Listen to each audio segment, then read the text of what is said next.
Good afternoon. Welcome to the Tash and Bex Flex. Hello, Tash. Hello, Beck. We are very happy today to have Human Vibration on for a chat. Hello, Human Vibration. Hello, hello. I'm so delighted to be here. We Thank you are so much for having me on. happy to hear. Yes, absolutely. So where do we start? So when we were talking about you, we were talking about the colour purple and the whole illusion surrounding the colour purple. I mean, that was kind of for me, my breakthrough moment, if you like, which because you sort of got it and then passed it over to me. So that was actually really massive, and we thought we wanted to put that out to our community. But yeah, a bit mind blowing, really. HV, or you know, the whole. It really is. And then yes, it really is is. Everywhere, don't you? What was it about was it kind of learning and then looking back at old events and seeing it kind of the color interwoven into certain, I mean, even JFK's assassination, Jackie wore that bright pink, and pink is the center. It's that center node of illusion, magenta, hot pink, which is a really captivating color. It's a very energetic color. It's magic. It's a magic color. And I just learned this morning that George Floyd's daughter's middle name is Pink. Wow. It's that whole case, that whole event took over certainly the United States. It captivated the world. It was here. It started all the riots. You know, this one case. It's a monumental case, and there's lots of purples in his case. Actually, the first shot that we see where he's getting. The whole thing where he's getting it. So there's a woman that walks through the first frame is a woman in a hot pink magenta burqa, head to toe burqa, that comes through the scene before the action gets going. And it's like, first of all, hot pink's kind of, you don't really see burqas in magenta. That's a burqa is more of a diminutive, like it's usually black or white or gray, like a very solid color. It's not something that's usually a magenta burqa. Seemed extraordinarily quizzical, but then the color itself, I was like, oh, of course they have to insert this color of magic. I say magenta equals magic enter, here it comes. And so they have to introduce that color, and then the magic unfolds. It's a magic trick. Yeah, so basically that was just like the start of the start of the illusion. It's setting the scene, isn't it? I think so. Yeah. I think when we see purple, because I'm sure you guys have given a nice overview, but ultimately purple as a range of colors spanning from reddish purple, far red, all the way to the kind of a bluish purple violet on the other side. It's when the two opposites of red on one side and violet, which is deep blue, not purple. Yeah. When in 2D space, they're on the opposite sides, but then in 3D space, they wrap around each other. The light bends and wraps around, and when you put two magnets together, they have that real energetic, you can kind of feel them pushing and pulling. There's an energetic space that is created between the polar opposites, again, magnetism, polar opposites of violet on one side and red on the other. You put those together, you get this boundary, this energetic boundary that we experience in the mind as purples. And at the very center, the most node point of that line of purples is magenta, and it's very powerful. It's magic. It's magic. Hot pink. It's hot for sure. Yeah, and it really pings out. Yeah, it does. Yeah, it does. So it's basically right in the center of the hue. I never made that connection. Ping and pink. Yeah, ping. It really does. It pings. There's so many things. And, my first fascination really, my whole start of Human Vibration was a case revolving around JonBenet Ramsey. She's kind of the US version of Maddie McCann, and I also Maddie McCann, a big hallmark of JonBenet and Maddie, their imagery is so saturated in hot pink, especially the images that captivated the world. You're going to notice hot pink in those key images. And I think that there is something very revelatory. It's revelatory. It's revelations in a sense. And once you begin to notice that the truth is always kind of in the room, to borrow a phrase from another person I love, his name's James True. He's in this truther community. He says the truth is always in the room. Whether or not we see the truth, that's a kind of you me problem. That's not a truth problem. And I think sometimes it's always there, but we are And our vision is fine, essentially, but it's our comprehension of what we take in that needs to be recalibrated. Our brain is doing a lot of processes from our inputs. It's about our perception, isn't it? Absolutely. And you know, I've been looking, you know, we were looking at the programming, the brainwashing and all of that. That affects your perception, doesn't it? So absolutely, until you can sort of break out of that, you're not able to see what's really there. You're always seeing through that program perception of what you've been told is there. Yeah, that's everything, really. Yeah, that's it. That's it. The perception. You know, I like to say that I personally don't own any secret information. You know, I don't have the keys to like a secret box of clues or something. But what I do possess is a different lens, a new lens. It's new for me. I mean, I'm still coming onto it, but my whole worldview changed in 2020, which a lot of people had an opportunity to reevaluate life as we know it in that that really interesting year. But what I love about 2020 is they've always told us that hindsight is 2020. 2020 means clear vision always. You know, 2020 equals clarity equals vision, and I feel like I did get in 2020. I was gifted a new, clearer, different lens through which to see. All the old information is now rendered in a more sharp focus, in a new clarity that was just, it was hidden to me, but I didn't have the right perception cues, I hadn't trained my brain in the right way to see what was always in front of me. It's perception. What was it that for you then? Obviously there was 2020, but you were already, weren't you? Yeah, I was obsessed with JonBenet Ramsey, the case of JonBenet Ramsey. I really believed it's 25 years on. The whole thing went down in 1996. I'm not going to really go into the details of the case, but it's kind of similar to, very tragic, like Madeleine McCann. It's a very tragic, unsolved murder mystery revolving around a beautiful little sweet innocent lamb, you know, and that is so juicy as far as the American public. We just love it. The global public. We love to give our energy to those stories. And I have been obsessed with this case for a really long time. It had dogged me forever. I really thought that someone was going to solve it, you know, but I was going down the rabbit holes of the deep, dark ones, you know, that she had not just been sexually abused potentially by her family, but it was a much darker tale indeed, where she was maybe satanic ritually abused, and theoretically, you know, potentially it connected to the Epstein saga, because there was this one photograph this one image that appeared to show Ghislaine Maxwell in the background of a JonBenet Ramsey photo. And this, I mean, my head was spinning. I was thinking that we're finally going to if this all connects to Epstein, oh my gosh, we're finally going to get to the bottom of this. And then, you know, I had taken some time off. I kind of relaxed my brain, relaxed my eyes. And then when I went back to look at my favorite hobby, looking at the JonBenet Ramsey case, I kind of started fresh and just looked at it from the beginning. And the first image that I looked at struck me as, it was an image I'd seen a million times, just her main image with this huge mop of blonde hair and just her perfect little face staring out at you. But something about it seemed uncanny. Something about it seemed unreal, the face. And leading up to this, actually, I had been training my brain on a website called thispersondoesnotexist.com.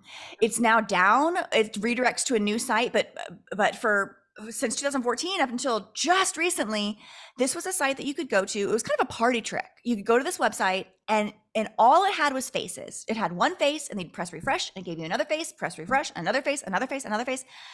And the trick was, none of these faces were real. They looked real. They looked like something that you would see off someone's Facebook profile. They looked like any old Joe Schmo off the street. Nothing remarkable about these faces whatsoever. But once you understood that they weren't real, once you planted that seed in your mind, because they're not real, but once you allowed yourself to know that, then your brain would allow you to scrutinize these images a little bit deeper. You began to see these anomalies that would just jump out. Like the ears were always weird, and the teeth were always strange, and there was always weird stuff going on in the background.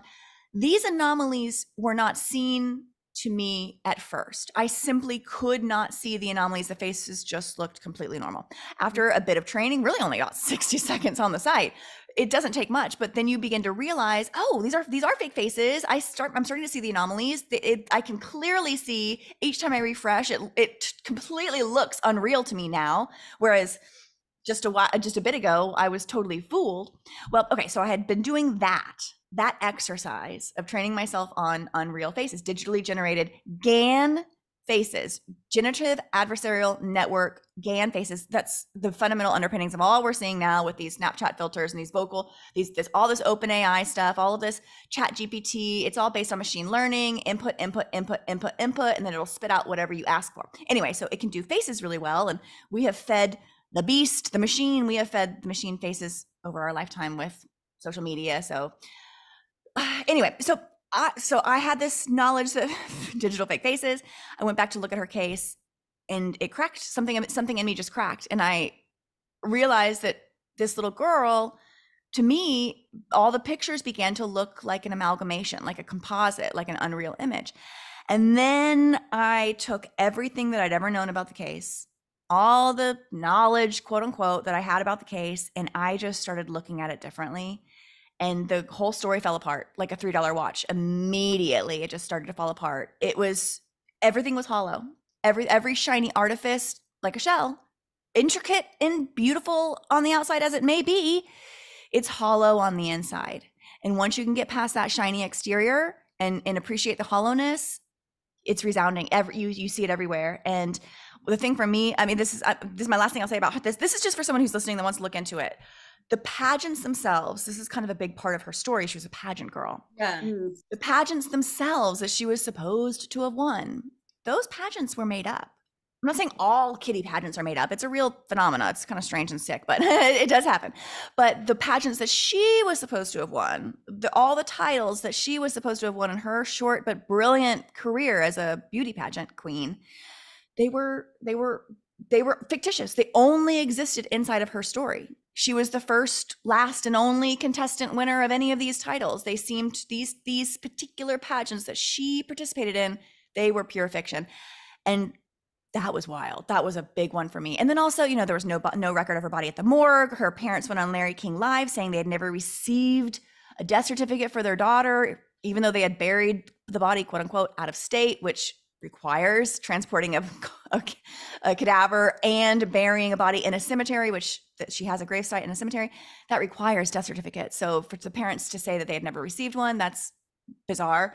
There was just so many things. Once I looked back, I had looked at all this detail. I had seen all these details. I'd seen them millions of times, but it took me it took my lens cracking. The lens that I had previously used for my lifetime cracked irrevocably, forever gone. And I was replaced with a new lens, and that new lens allowed me to see everything in a new light.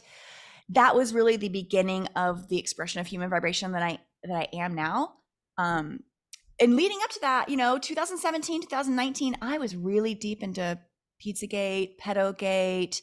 I can probably say with almost certitude that I have read every Podesta email there is, that those thousands of emails, and we could search through them as normal folk. I could go and search through them. It felt very real. Now I just see it as a very elaborate rabbit hole that was designed for me to lose my energy and attention down, which I did years down. I think we all had to go through compelling that to get to where we are now. Yeah. Yes. And I know you guys are talking to Rambo soon, my co-host of Realize Radio. And actually, I'm so glad you said that you have to be in it, because that's one thing that we kind of always come to in our discussions. I'm so thankful that I was tricked for a good while, really for a lifetime. I'm thankful, because you really have to be in the audience of the magician's trick and be fooled by that trick to one day stand outside and appreciate it all for the trick that it is and go, man, that's good. I see how he did that. I know how it works, but I can appreciate the mechanisms, I can really see it, and I can see why I can see why I was fooled. You have to kind of appreciate the process from the outside, but that requires being in it, being fully immersed, fully tricked. To be able to see that the illusion works on both sides and in everything, and you can't pick and choose what you want to believe. You know, that's the problem where we're at now, especially with sort of our community, perhaps, is that people are still very much picking and choosing which false stories, false traumas, whatever you want to call them, that they want to invest their time in. And an ego thing where they can't admit that perhaps they were wrong about Pizzagate, about Epstein, about all these things. They can't, you know, they've invested so much time in it that they cannot release themselves from. And at the end of the day, we have ego as part of our protection mechanism. And when anything comes in that challenges our perception, and it's a major shift, it's not just a little tweak in our reality, it's huge. It's the biggest, really the biggest. So the first point is going to be a kind of a denial. And then a thing of, well, I can't possibly have got that wrong, you know, whatever. All of us through that whole process and invested. It's essential. Part of the journey. It's part of the journey. You have to be in it to understand it, and then get yourself out, and then help other people get out. Yes. That's it. Because we said a few things, haven't we, in the past, and we sort of mentioned the I did the Epstein Island, didn't I? And the backlash we got was quite incredible. So you're saying that lady who said this and that, and you're saying she's a liar? The lady who was abused, you're saying she's a liar? And it's like, it's a story, she's a character. She probably doesn't even exist. She doesn't exist. Not a real person. And of course they got, but I mean, people got, I'd say, quite angry, left the community that we're in, the online community, if you like, because they're not ready yet. It's okay. Yeah, it's okay. And I understand. You know, it is a process, and I mean, you got there before me. Only marginally. I found it really hard to articulate. I had it inside me, but I had no idea how to articulate what I was trying to feel. That's why the purple thing, that was the trigger for me to get it suddenly. And what it was for me was the two ends of the spectrums being kind of, it's like it's not what should happen. It's not a natural. Opposing ends, opposing poles. Yeah, and it's truly bending of the light to wrap around. And you know, light is an approximation of truth. Light equals truth, and light equals information. Light, truth with information. But you know, when they say to bend the truth, means to lie. So we are bending the light. Quite literally, we're bending the truth. Lie. The light is then lying. Right. Yeah. Pennies dropped, and then then you go through the process of looking back at everything with this new landscape that you have, which is your new perception. So then I've now been looking back, and I'm also looking at my woo stuff, because obviously she's a woo-woo. I'm a woo-woo, you know, and I get don't throw out all the woo-woo, just I can't, you know, it's part of me. Right. And I don't think you have to I think you're going to have a renewed relationship with your belief. I'm very woo-woo. Like, one of my favorite persons to talk to is Les Luther. He's also in the UK. He'd be great to have on. He's the guy who went to the Ukraine, isn't he? He's the one who went to the Ukraine. Yeah. And I love that you said woo-woo, because whenever we talk, you know, we get real business-like, and we talk about the war, and we talk about the theater war, and then all of a sudden it's like, let's throw that out the window. Let's go woo-woo. And we go, you know, I think there is some charlatanism in every field, whether it's health and wellness or whether it's like the woo-woo stuff. But I think that there's a lot of truth. There's a lot of needles in that haystack. So as you're, you know, sloughing off what doesn't work for you anymore, don't throw the baby out with the bathwater. You know, like, keep what feels right to you. In a different light, in the light that you've now got, or the lens that you've got. The lens that you've got. Yeah, exactly. The lens that you've got. But it is, it did sort of. I'm still in that process actually of looking back and making sense of. Well, the thing is, with anything woo or you know, telepathy or all of that, and that's not black or white anyway. So and also, you know, if you are a wooey person, you know, my guides don't speak to me like we're having a chat now. It's often symbolisms, dreams, this, that, the other, and you look and it all kind of assimilates, and then you understand, thank you, I got that message. You don't get it. You have to process it. You have to process it. And when I'm journeying and things like that and doing healing work, same thing. I will see things in that journey, write them down, contact the person I'm working with, tell them what I saw. And those things make no sense to me, but it does to them. Yeah. So I believe in the quantum, and I believe in the quantum energy fields and all of that. That's where I feel I work. But then when we did the stuff on the electromagnetism, that then married the quantum stuff in my woo with physics or something the working of the realm, of the realm in the language that other people understand. Right. So it's helped me actually. If anything, it's grounded my woo in the realm. Yes. I love it. I love it. And I do, physics and science, I think a lot of it is just misdirection on telling us trying to convince us of the way the world works and the way that we work. But there's some fundamental underpinnings that are true. You mentioned telepathy. I think that is absolutely a real wired in thing that we have as conscious beings. We actually have the ability to connect telepathically. We do. And the technology that exists in our cell phones is a metaphor for what exists within us. And I just learned something that's so interesting. I'm kind of researching the Titanic right now. Did you know that the Titanic, which the whole thing, oh boy, what a fiction. But so the story goes, the Titanic was actually wired with essentially Wi-Fi, with telegraphy. It could communicate in the middle of the ocean wirelessly in the early 1900s, when we are just a stone's throw from having, covered wagons and pioneer log cabins. Just a few years later, they've got a ship with essentially Wi-Fi technology. And I think that the reason that they had that capability back then, if that so is true, is because it's always existed. This interconnectedness. It has to exist in this realm. Yes, it has. And what they've done is they've repackaged it and sent it out.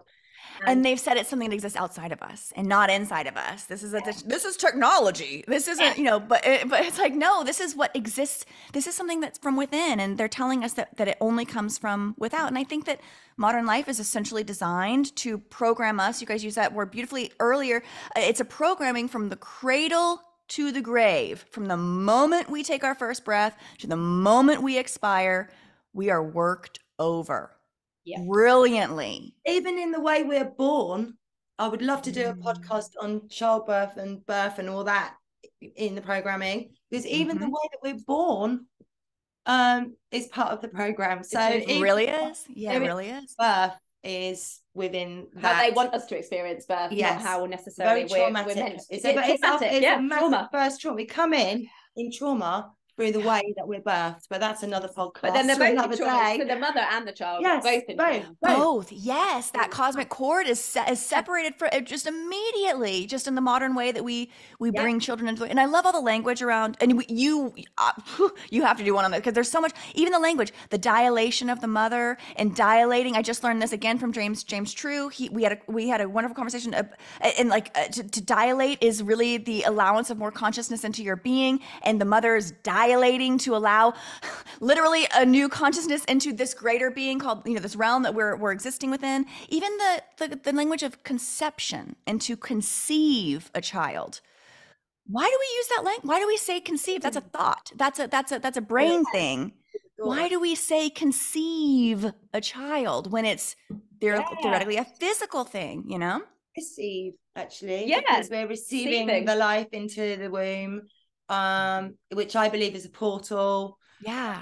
Blah, blah, blah, blah. I mean, I would love to do it. And come on and do it with us. I'd love yeah. And even the birthing process, it's like a new ship, a new vessel into the waters of this realm. I'm not sure what this place is, but it's pretty powerful. I like to say we're energetic beings in an energetic realm, and we have far more power and magic and influence in this realm than the other way around. I think that we actually we influence this realm more than we realize, and more than the realm influences us. We just don't know it. So we kind of lose that power. They're desperate for us not to find out. Correct. That's what I feel. Yeah. They're desperate for us not to find out how. Yeah, that's the whole point, I think, of all this stupid stuff, all the stupid stuff that we fill our mind with, and the nonsense all day long. You turn on any TV, any channel, doesn't matter. Even the radio, doesn't matter. Whatever medium you turn on to and tune into, it's just nonsense fluff. It's meaningless. But I think it's always programmed and designed to keep our energy and attention flowing outward, instead of retaining this precious resource that we have. I like to say that our human focused attention is the most precious resource on the planet. Yeah. And that's the true gem. And they even measure, I mean, human energy is actually measured in a quantity called joules. Yeah. Joules, but of course that means jewels, like crown jewel. I think that we are truly the gems, the jewels. Our energy is the jewel, is the ultimate resource that runs this place. And yeah, if we, in order to keep us from knowing that, our minds are just filled with a bunch of nonsense from from cradle till grave.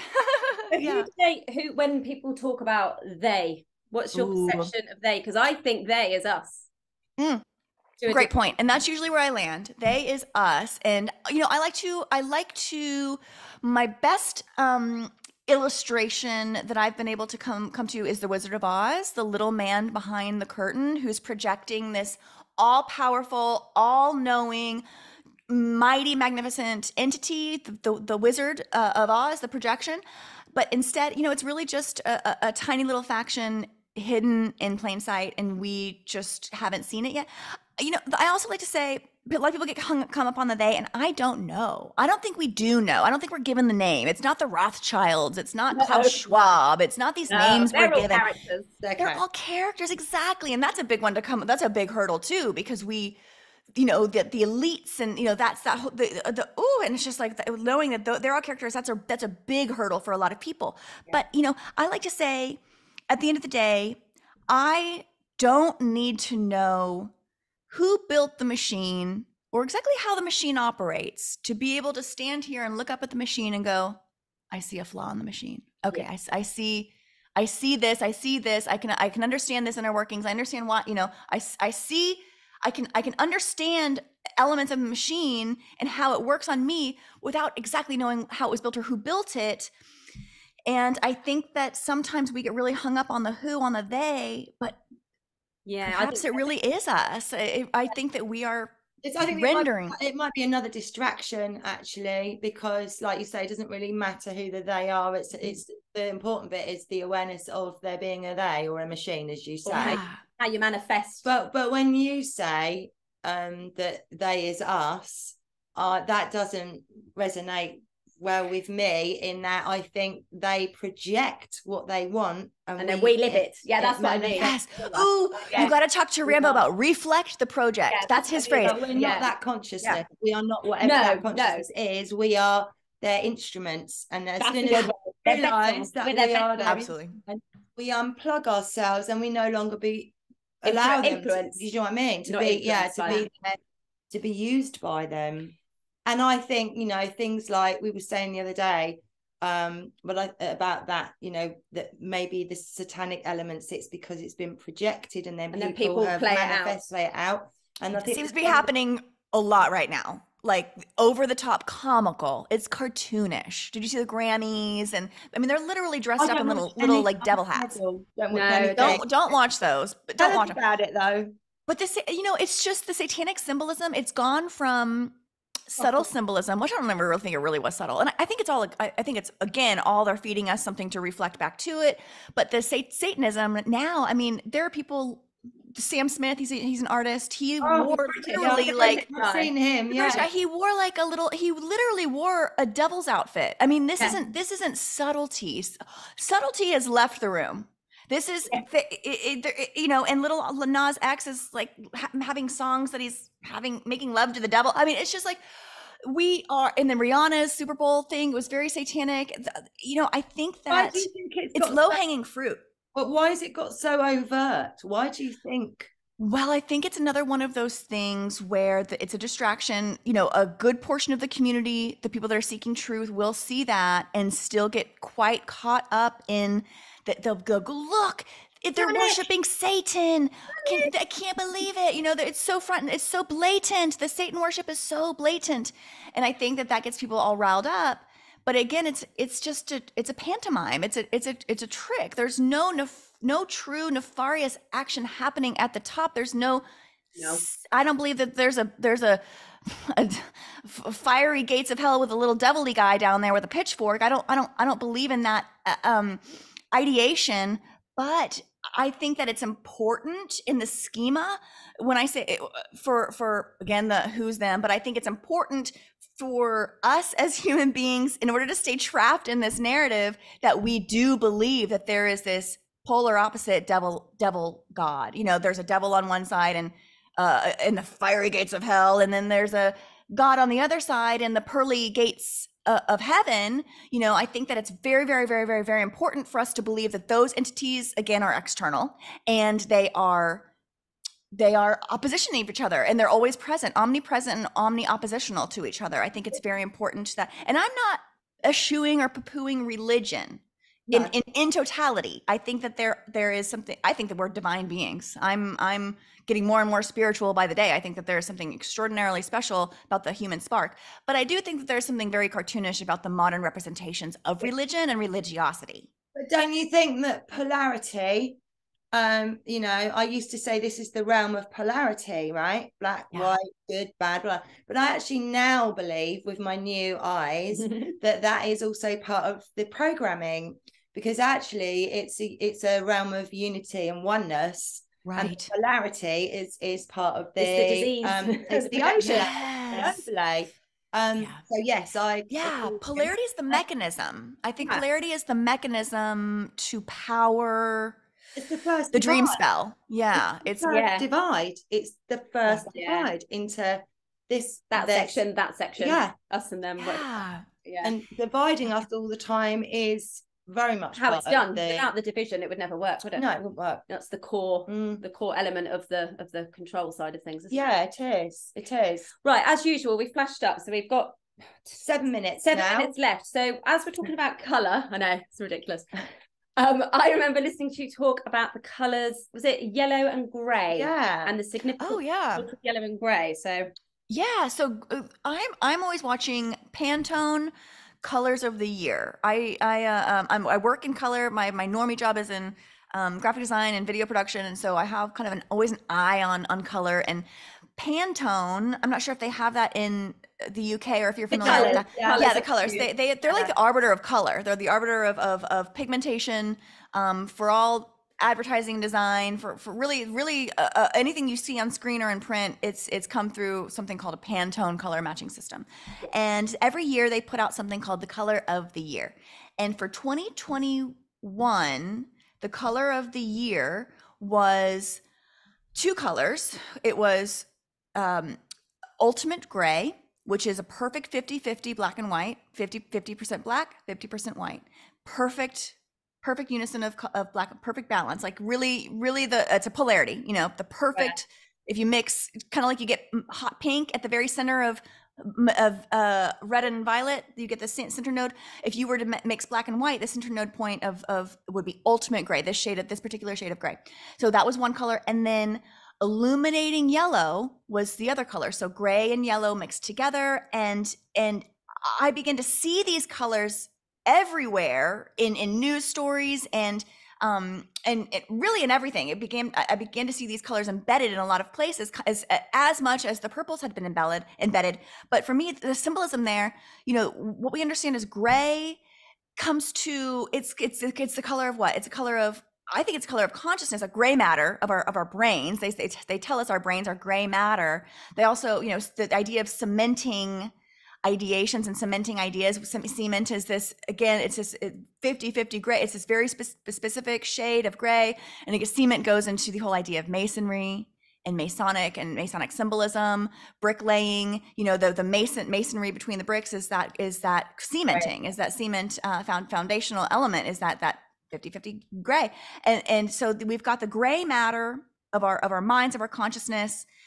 And then we've got illuminating yellow. And I think that symbolized awareness. And I thought it was very interesting that the year following this great awareness, great awakening, for, you know, this phrase was bandied about, Great Awakening in 2020, but I do personally truly believe that a great awakening did occur in 2020 and is still occurring. But I liked that these colors, you know, were representative of that, of light, of illumination shining onto the consciousness, onto the mixing of the gray and the yellow.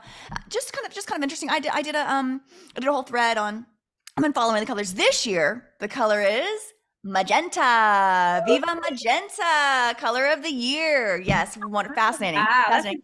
We know. Isn't that wonderful? Oh, and the color of the year for 2001, which was such a significant year in the United States, but also around the world with September 11th. What the color of the year for that year was fuchsia rose. And fuchsia being, again, hot pink. And fuchsia comes from the word fusina, fox meaning to outwit, to outsmart. And rose, so fox, fuchsia, and rose meaning Latin sub rosa, meaning done in the guise of secrecy. Sub rosa is Latin for under the guise of the rose, but it means that the literal translation is work done in secret. So you had fox, secret work, pink for the year of 2001. And it's just like, oh boy, you guys are really telling us something here. And, and now the magenta, I did this whole thing on magenta as in 2020, I kind of discovered it after I woke up about 6 months later. Once I woke up to the fakery, then the colors kind of came online, and I started going onto those. But I just keep my eye on it. And yeah, this year it was a kind of a delight to see the color of the year this year being Viva Magenta. And their write-up of it is about, like, they talk all about magic, and this color is vibrant and energetic and magical and mystical and imagination, and they really lean into the magical properties of it in the write-up. So I thought it was like a nice little wink from the Matrix. So when you see the grey, and so you said you saw the grey and the yellow a little bit in media stories when you started looking. What sort of stories was it connected? Well, there was this one story about a deep water oil rig that was like being swallowed up in fire, and the waters churning around it were gray and yellow. It was like perfect. There was only two colors in the entire image, and it was gray and yellow. And that came out like right after they announced the color of the year. And I just did a whole thread. I started noticing, I'm not clocking it actively anymore, but at that time, I just started seeing almost every color, almost every front page, whether it was Breitbart, whether it was, Reuters or CNN or even Daily Mail or whatever, the cover images for quite some time, the New York Times, they were saturated in gray and yellow. Those were the two colors that seemed to be blasting through. And so that color didn't necessarily captivate my attention for a really long time, but I did in 2021 when I was onto the colors and onto the Pantone, and they released the color of the year, and then I started seeing it absolutely everywhere. I was like, guys, there's something happening with these announcements. And then there's some, it's like there's something coordinated, and you just kind of keep your eye out for it. And it's a real, the gray is kind of the dullest you can get. You can't think of anything more dull than a gray. And then as far as like brightness and illumination, yellow, our idea, it's a personification of a bright white, not even white, but like the color of the sun. We always draw it in yellow, even though it's not actually yellow, it's actually putting down more of a blue light, but we just don't register it as that. But kids always draw the sun as yellow. So like these two colors, like the dullness and the flatness of the gray, and the nothingness of the gray, and then the brightness of the yellow. I felt like that again was a polarity, was a two opposites, so again working on the polarity, and then something I'm not sure exactly what they do to our minds, but it was quite interesting to start to see that flow through everywhere. And like you say, once you see it, you just see it. Right, we're going to get cut off. Okay, we'll come back in just a sec. We'll be back for part two. Part two. This has been lovely. Thanks, ladies. Lovely to chat to you. Thank you so much.